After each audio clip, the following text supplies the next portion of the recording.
그날 밤 나는 잠을 이룰 수 없었. 아내가 황급히 숨겼던 휴대폰 화면에 아틀리에 센트라는 이름이 머릿속을 떠나지 않았다. 한번 뿌리내린 의심은 독초처럼 내 생각의 모든 구석을 파고들기 시작했. 그 완벽했던 우리 세계에 실금 하나가 그어졌을 뿐인데 댐 전체가 무너질 듯 위태로워 보였. 아내의 옷에 배어있던 낯선 향수 냄새가 첫 번째 신호였. 하지만 그날 밤 아내의 에르메스 가방에서 내가 발견한 그것이야말로 진정한 악몽의 시작이었. 의심의 렌즈를 끼고 보니 모든 것이 달라 보였다. 평소에는 보이지 않던 혹은 무시했던 미세한 변화들이 수면 위로 떠올랐.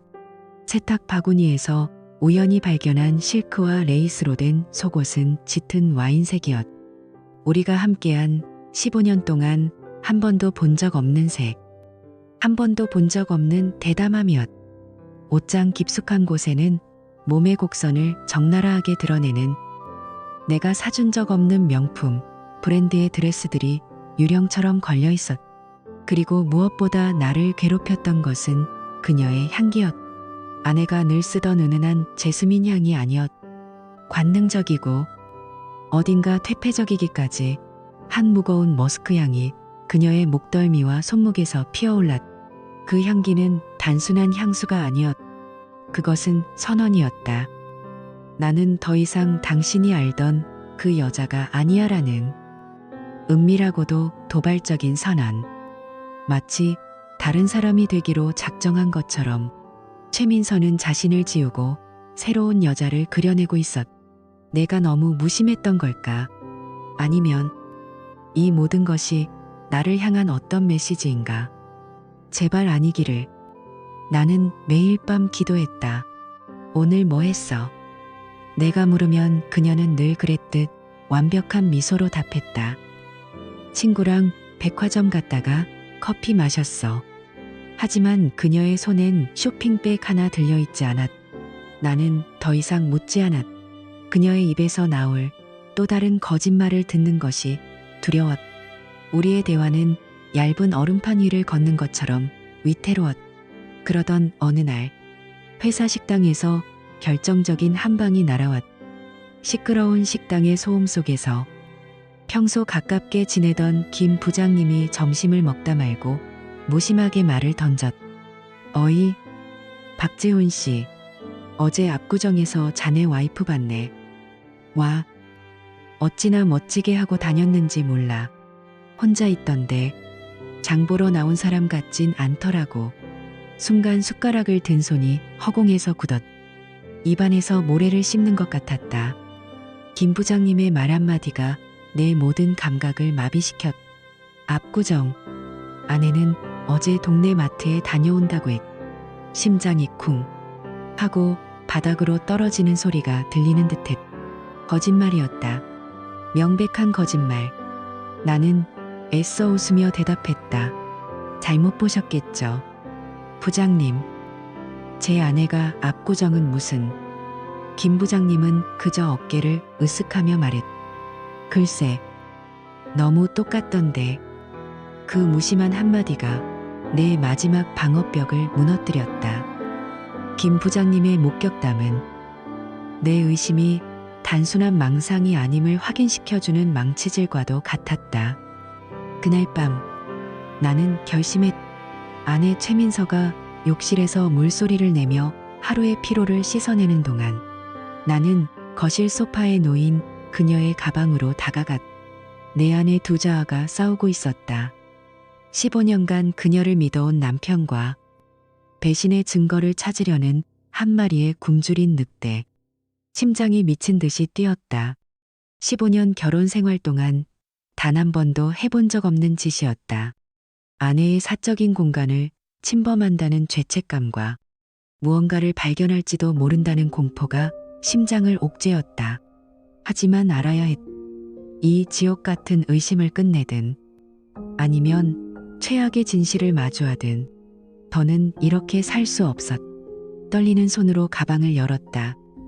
익숙한 립스틱, 손수건, 작은 수첩, 평범한 아내의 일상이 그곳에 있었다. 어쩌면 내가 틀렸을지도 모른다는 헛된 희망이 잠시 고개를 들었다. 하지만 나는 지갑 대신 가방 안쪽 주머니를 더듬었다. 손끝에 여러 장의 빳빳한 종이가 닿았. 꺼내보니 모두 최근 날짜의 명품 매장 영수증이었. 청담동의 한 부티크에서 구매한 300만 원짜리 원피스. 신사동의 구두 가게에서 결제한 150만 원짜리 스틸레토 힐. 그녀가 친구와 점심 먹었다고 말한 바로 그날의 날짜들이었. 숨이 턱 막혔. 하지만 이건 시작에 불과했. 가방 바닥을 더듬던 내 손끝에 차갑고 단단한 것이 닿았. 조심스럽게 꺼내 손바닥 위에 올려놓았. 그것은 단순한 금속 조각이 아니었다. 그것은 판도라의 상자였. 내 결혼 생활의 종말을 알리는 부고장이었. 달빛을 받아 은은하게 빛나는 그것은 정교하게 세공된 은색 커프스 버튼이었다. 그리고 그 중앙에는 너무나도 선명하게 필기체로 K라는 이니셜이 새겨져 있었다. 내 것이 아니었다. 나는 커프스 버튼을 하지 않는다. 내 성도 박씨. P이지 K가 아니다. 온몸의 피가 차갑게 식는 느낌이었다. 이것이 바로 첫 번째 증거였.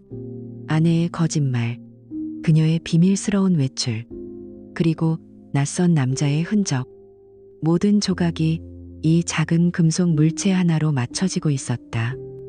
나는 커프스 버튼을 쥔 채 한참을 그 자리에 서 있었다. 욕실의 물소리가 멈췄다. 곧 아내가 나올 것이다. 나는 황급히 모든 것을 제자리에 돌려놓고 방금 찾아낸 작은 악마를 주머니 깊숙이 찔러 넣었. 차가운 금속의 감촉이 손바닥을 파고드는 듯했. K, 강씨, 김씨. 대체 누구란 말인가? 그 질문이 어둠 속에서 메아리 쳤. 이것은 더 이상 단순한 의심이 아니었. 이것은 사냥의 시작이었. 나는 더 이상 남편이 아니었. 피해자도 아니었다. 나는 심판자가 되어야 했. 내 손으로 이 거짓된 연극의 막을 내릴 심판자. 그리고 나는 이제 사냥꾼이 되어야만 했다. 내 가정을, 내 인생을 파괴하려는 유령의 실체를 밝혀내기 위해서. 다음 날 아침, 나는 텅 빈 여행 가방에 셔츠 몇 벌을 쑤셔 넣으며 최대한 태연한 표정으로 아내에게 말했. 여보, 부산에 급한 출장이 잡혔어. 일주일 정도 걸릴 것 같. 내 거짓말에 그녀는 진심으로 걱정하는 표정을 지었. 몸조심해야 해. 피곤하겠다. 하지만 나는 놓치지 않았.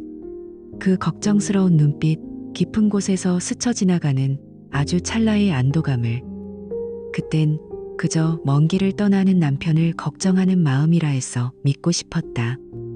지금 생각하면 그것은 감시자가 사라진다는 안도감이었으리라. 그녀는 내 뺨에 가볍게 입을 맞추고 현관문 앞에서 손을 흔들어 주었. 그 완벽한 아내의 연기에 소름이 돋았다. 나는 아내에게 다녀오겠다는 인사를 하고 집을 나섰지만 부산으로 향하지 않았다. 대신 미리 빌려둔 평범한 렌터카에 올라탔다. 회사에는 일주일 휴가를 냈다. 이제부터 일주일은 오롯이 아내 최민서의 진짜 삶을 파헤치는데 쓰일 것이었. 내 인생을 건 도박의 시작이었. 나는 아내에게 부산에 잘 도착했다는 거짓 문자를 보낸 뒤 우리 집이 잘 보이는 골목에 차를 세우고 기다렸다. 평소처럼 그녀는 점심을 먹고 오후 1시 반쯤부터 외출 준비를 시작했. 그리고 정확히 2시 현관문이 열리고 아내가 나타났다. 헬스장에 간다거나 친구를 만난다고 말했던 평소의 변명과는 어울리지 않는 잘 차려입은 모습이었다. 마치 중요한 약속에 가는 사람처럼 그녀의 모든 것에서 설렘과 긴장이 느껴졌. 나는 범죄자가 된 기분이었. 모자와 마스크로 얼굴을 가린 채 인파 속에 내 몸을 숨겼. 사랑하는 아내를 의심하고 뒤쫓는 내 모습이 한심하고 비참했지만 멈출 수는 없었. 그녀는 버스를 타고 지하철역으로 향했. 나도 일정한 거리를 두고 그녀의 뒤를 따랐. 지하철 창문에 비친 내 모습은 낯설었. 마스크 위로 드러난 눈에는 한때 아내를 향한 사랑으로 가득 찼던 온기는 사라지고 차가운 의심과 분노만이 서려 있었. 지하철의 굉음, 무표정한 사람들 사이에서 나는 혹시라도 그녀가 뒤를 돌아볼까봐 심장이 조마조마했다. 그녀가 내린 곳은 압구정역이었다. 우리 동네와는 전혀 다른 화려하고 값비싼 것들로 가득한 세상. 아내는 조금의 망설임도 없이 익숙하게 거리를 걸었. 마치 매일 출근하는 직장인처럼. 그녀의 발걸음이 멈춘 곳은 명품 샵들이 즐비한 골목 안쪽에 위치한 고급스럽지만 눈에 띄지 않는 오피스텔 건물 앞이었다. 건물 입구에는 요란한 간판 대신 작고 세련된 노쇠 명판 하나만이 붙어 있었다. 아틀리에 센트. 그것이었다. 아내의 휴대폰에서 번개처럼 스쳐 지나갔던 바로 그 이름. 온몸의 피가 차갑게 식었. 내 모든 의심과 불안이 망상이 아니었음을 증명하는 이름. 아내는 비밀번호를 누르고 익숙하게 건물 안으로 사라졌. 나는 길 건너편 카페 창가에 자리를 잡았. 시간이 멈춘 것 같았. 카페의 시계는 분명 움직이고 있었지만 내 세상의 시간은 아내가 저 문으로 들어간 순간에 정지했. 싸구려 커피는 이미 식어 씁쓸한 맛만 혀끝에 남았다. 우리의 15년은 무엇이었을까? 내가 굳게 믿었던 우리의 사랑은 나 혼자만의 착각이었을까? 그 안에서 무슨 일이 벌어지고 있을까? 정말 요리를 배우는 걸까? 웃음소리, 와인잔이 부딪히는 소리, 아니면 상상하고 싶지 않은 다른 소리들. 머릿속에서 온갖 끔찍한 시나리오가 그려졌다. 주변 테이블에서는 연인들이 행복하게 웃고 있었. 그들의 모습이 내 비참한 현실과 대비되어 더욱 고통스러웠다. 1분이 1년처럼 느껴지는 기다림이었. 정확히 오후 5시. 건물의 문이 다시 열리고 아내가 모습을 드러냈다. 나는 숨을 멈췄. 그녀의 얼굴은 빛나고 있었다.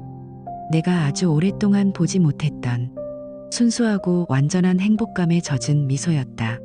누군가와 아주 만족스러운 시간을 보낸 사람의 얼굴.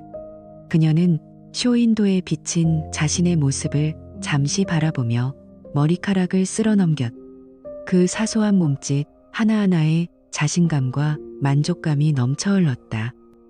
걸음걸이는 구름 위를 걷는 듯 가벼웠고 뺨은 기분 좋게 상기되어 있었다. 그 미소를 보는 순간 내 심장은 산산조각이 났다. 저 행복은 내 것이 아니었.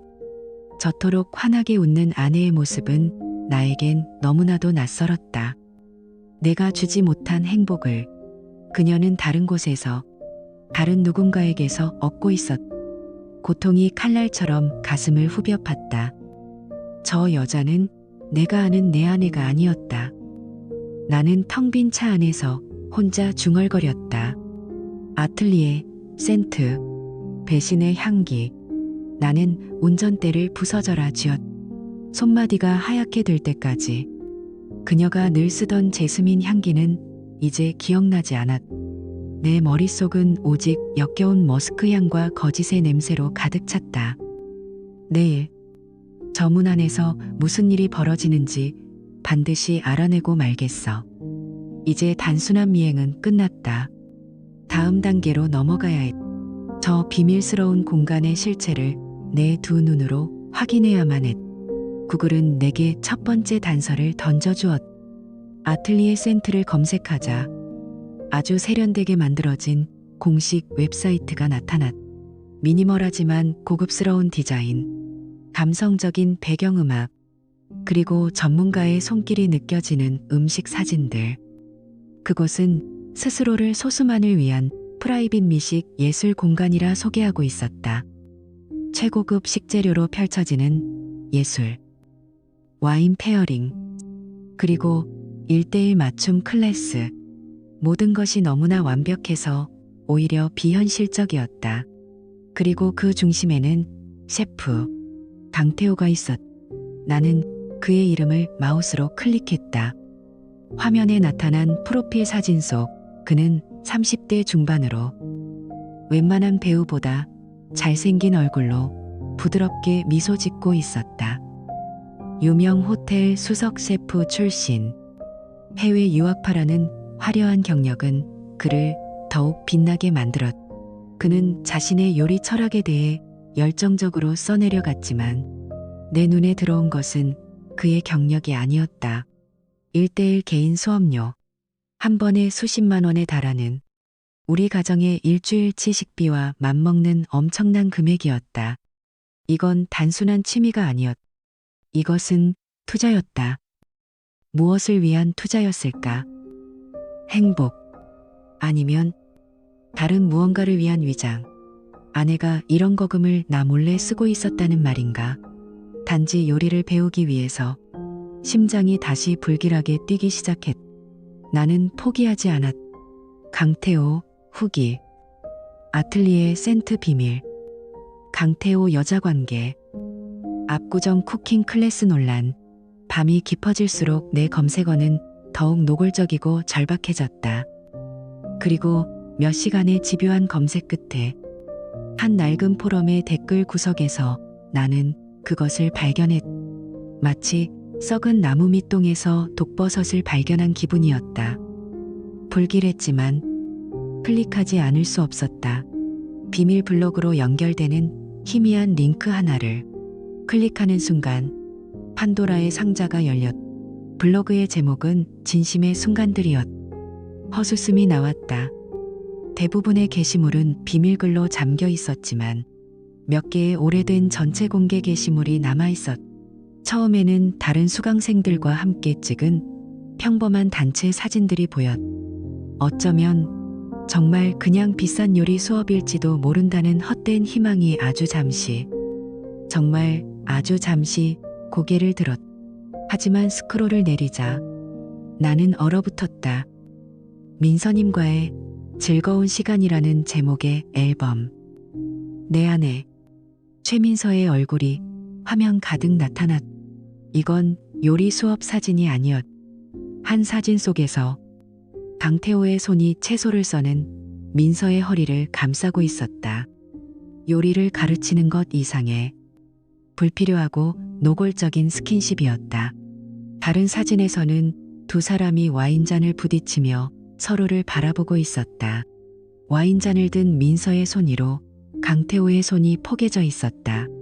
그들의 시선은 서로에게 고정되어 있었고 세상에 오직 둘만 존재하는 것 같았다.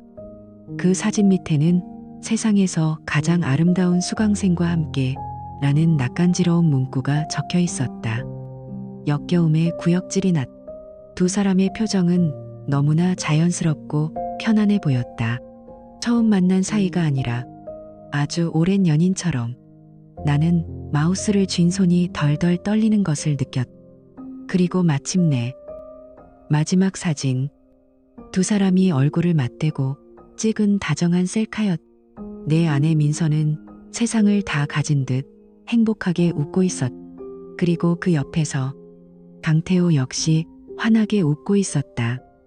그리고 그의 하얀 셔츠 소매 끝에서 나는 보았다. 나는 떨리는 손으로 주머니를 뒤져 그 차가운 금속 조각을 꺼냈다. 모니터의 사진과 내 손바닥 위의 실물. 두 개의 저주받은 증거가 완벽하게 일치했다. 내 주머니 속에서 악마처럼 차가운 온기를 품고 있는 그것과 똑같은 필기체 K가 새겨진 은색 커프스 버튼. 퍼즐의 마지막 조각이 맞춰졌다. 숨이 막혔다. 모니터 화면이 흐려지며 방 안의 모든 소리가 멀어졌다. 내 세상이 무너져 내리는 소리만이 귓가에 맴돌았다. 이것이 아내의 비밀이었다. 이것이 그녀가 나에게서 감추고 있던 진짜 얼굴이었다. 15년의 세월이, 내가 믿었던 모든 것이 한순간에 제가 되어버렸다. 나는 조용히 노트북을 닫았다. 화면은 꺼졌지만 두 사람의 행복한 미소와 그 저주받을 커프스 버튼의 이미지는 망막의 낙인처럼 새겨졌다. 사진은 강력했지만 교활한 그들은 변명의 여지를 남길 수 있었다. 수업을 하다 보니 친해졌을 뿐이라고. 그저 농담을 하며 찍은 사진일 뿐이라고. 나는 그런 말들을 듣고 싶지 않았다. 나는 변명조차 할 수 없는 그들의 위선을 발가벗길 날 것의 증거가 필요했다. 사진은 발뺌할 수 있다. 하지만 움직이는 영상은, 그들의 목소리와 숨소리가 담긴 영상은 결코 거짓말을 할 수 없다. 나는 그들의 가면을 벗겨낼 칼을 손에 쥐어야만 했다. 나는 그들의 연극을 직접 녹화해야만 했다.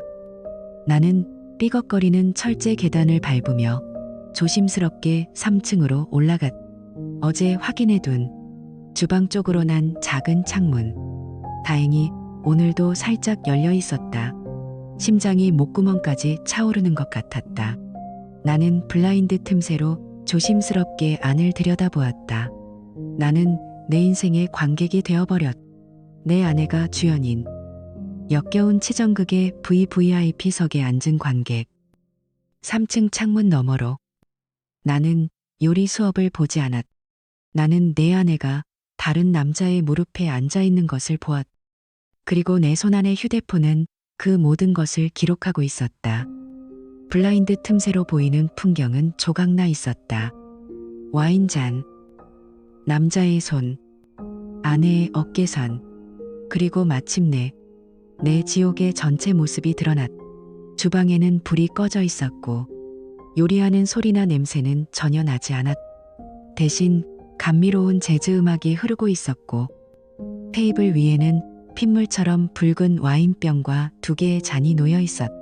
그리고 내 아내 최민서가 그 남자 강태호의 무릎에 앉아 그의 목을 감싸고 있었다.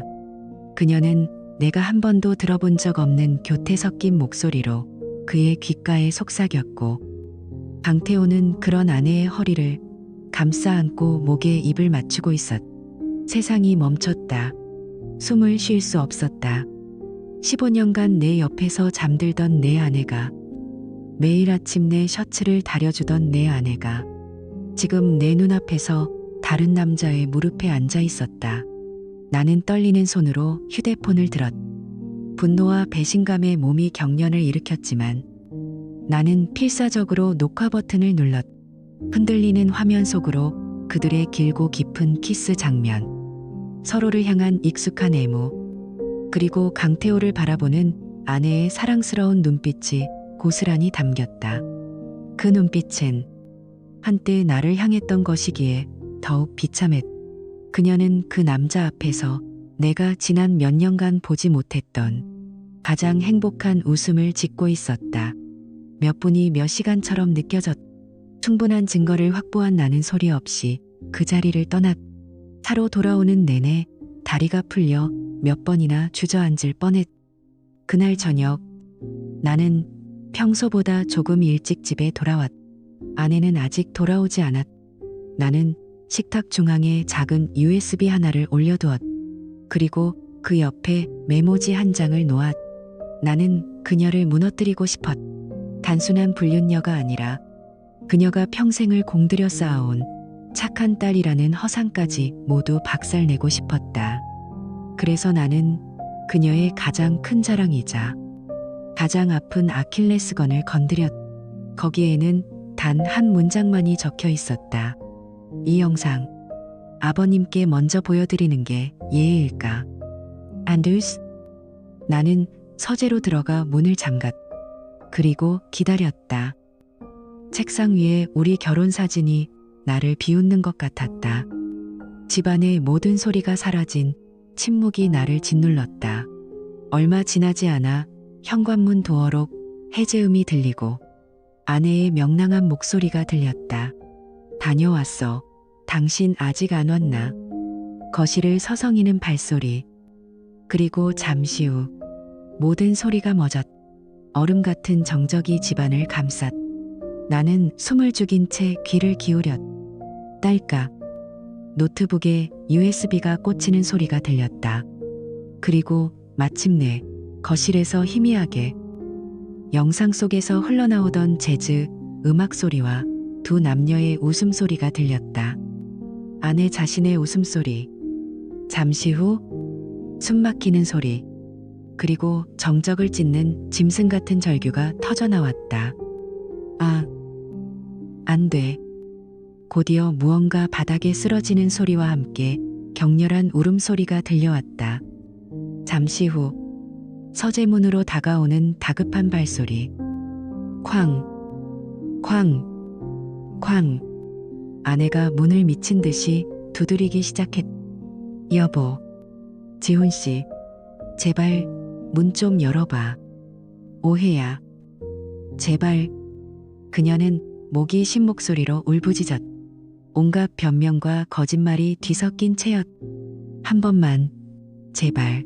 그 사람이 나를 유혹해서 나는 그냥 외로워서 그랬어. 당신이 나한테 무심했잖아. 하지만 내 귀에는 아무것도 들리지 않았.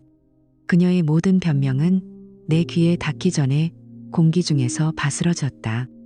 침묵. 그것이 나의 유일한 대답이었고 가장 강력한 복수였다. 그녀의 울음소리는 그저 소음일 뿐이었. 내 안에 무언가가 이미 죽어버렸.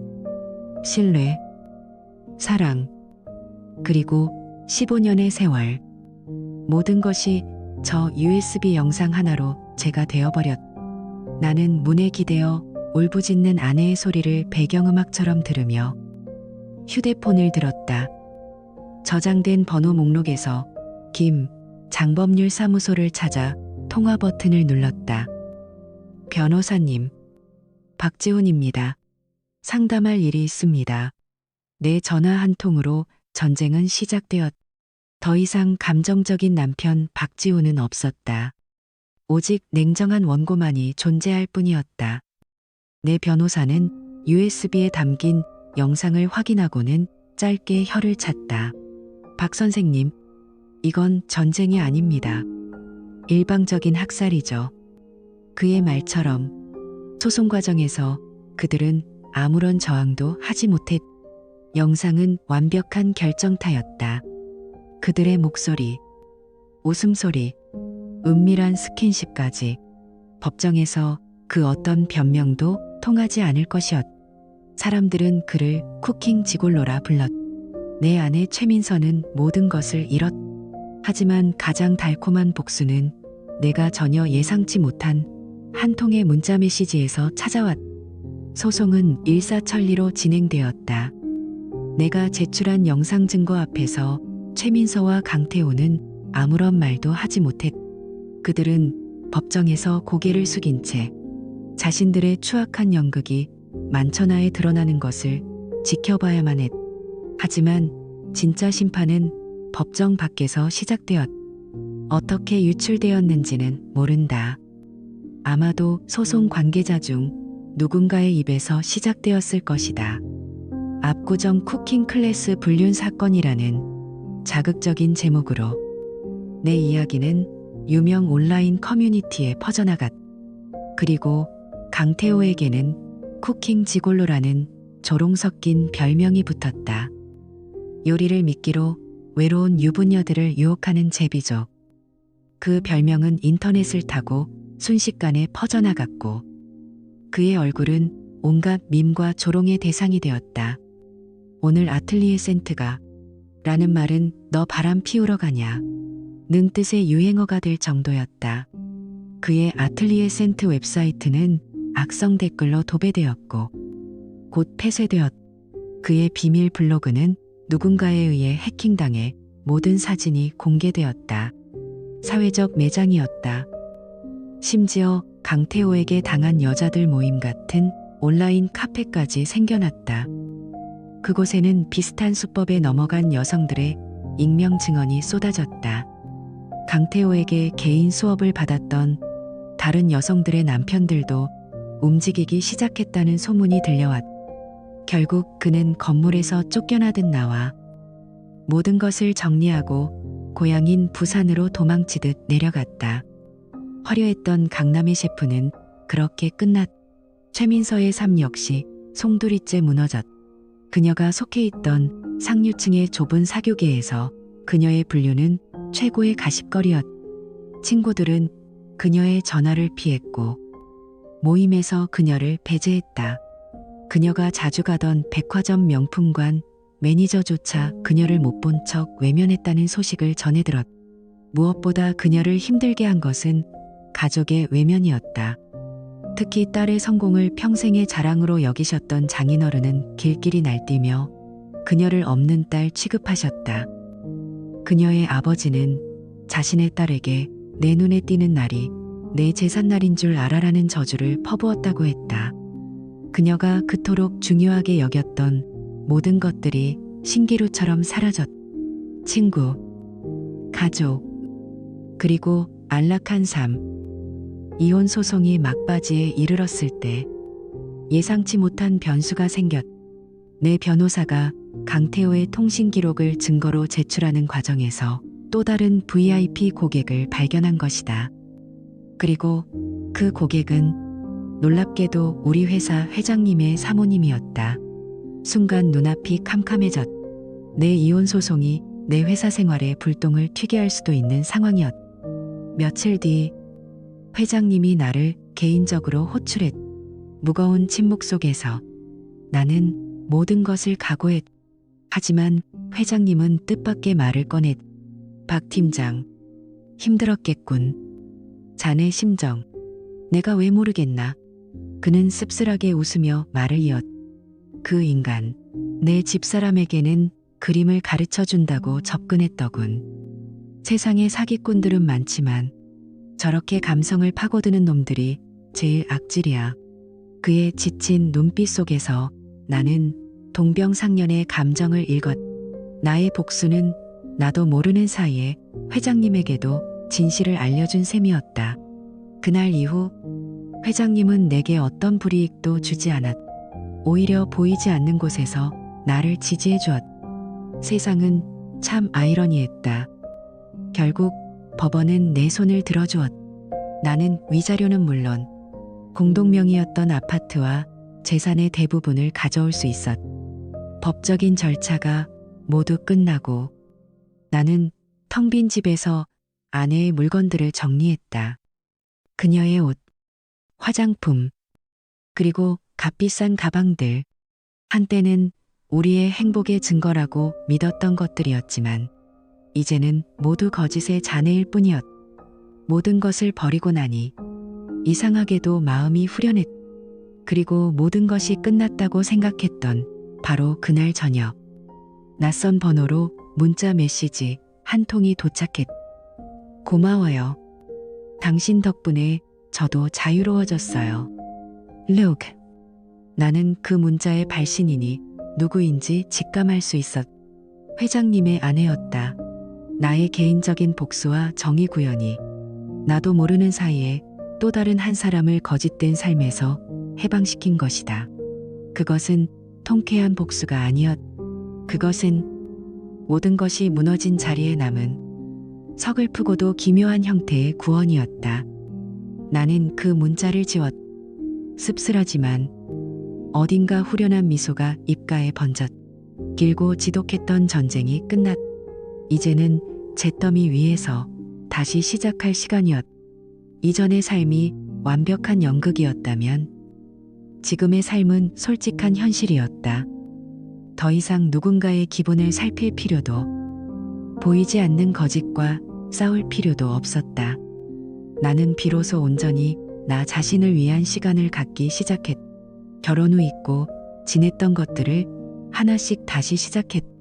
주말 아침이면 먼지 쌓인 운동화를 꺼내 신고 한강변을 달렸다. 차가운 새벽 공기가 폐부를 찌르는 고통이 오히려 살아있음을 느끼게 해주었다. 땀을 흠뻑 흘리고 돌아와 마시는 시원한 물 한 잔의 가치를 나는 15년 만에 다시 깨달았다. 동네 도서관의 독서 모임에도 가입했다. 처음에는 어색했지만 다양한 사람들과 책에 대한 이야기를 나누는 것은 즐거웠다. 우리는 서로의 직업이나 배경을 묻지 않았다. 오직 책 속의 문장과 인물에 대해서만 이야기했다. 그곳에서 나는 그저 박지훈이라는 한 명의 독서가일 뿐이었다. 아내의 남편도 성공한 팀장도 아닌 오롯이나 자신으로 존재할 수 있는 시간이었다. 그 완벽한 삶은 사실 거대한 황금 세장이었다. 나는 그 안에서 아름다운 새를 위해 노래를 불러주던 또 다른 새에 불과했음을 이제야 깨달았다. 가끔 옛 친구들에게서 민서와 강태호의 소식이 바람결에 들려오기도 했다. 강태호는 고향에서 작은 치킨집을 열었지만 장사가 잘 되지 않아 힘들어한다는 이야기. 민서는 결국 가족에게도 버림받고 고시원을 전전하며 아르바이트로 근근히 살아간다는 이야기. 하지만 내 마음은 더 이상 잔물결 하나 잃지 않았다. 분노도 연민도 아니었다. 그저 무관심. 그들의 인생은 그들의 것이고 그 선택의 책임 또한 온전히 그들의 몫이었다. 나는 더 이상 그들의 연극의 관객이 되기를 거부했다. 어느 맑은 가을날 나는 혼자 북한산에 올랐다. 결혼 생활 동안에는 주말이면 아내와 함께 쇼핑을 가거나 집에서 시간을 보내느라 등산은 꿈도 꾸지 못했던 일이었다. 가파른 숨을 몰아쉬며 바위를 오르고 땀을 닦으며 한 걸음씩 나아갔다. 마침내 정상에 섰을 때 내 발 아래로 서울의 풍경이 아득하게 펼쳐졌다. 장난감처럼 작은 자동차들과 빌딩 숲, 그 속에서 아등바등 살아왔던 지난날의 내 모습이 보였다. 나는 눈을 감고 깊게 숨을 들이마셨다. 맑고 청량한 공기가 내 안에 마지막 남은 찌꺼기까지 씻어내는 듯했다.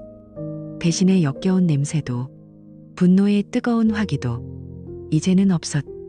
그 자리에는 상쾌하고 시원한 바람의 향기만이 가득했다.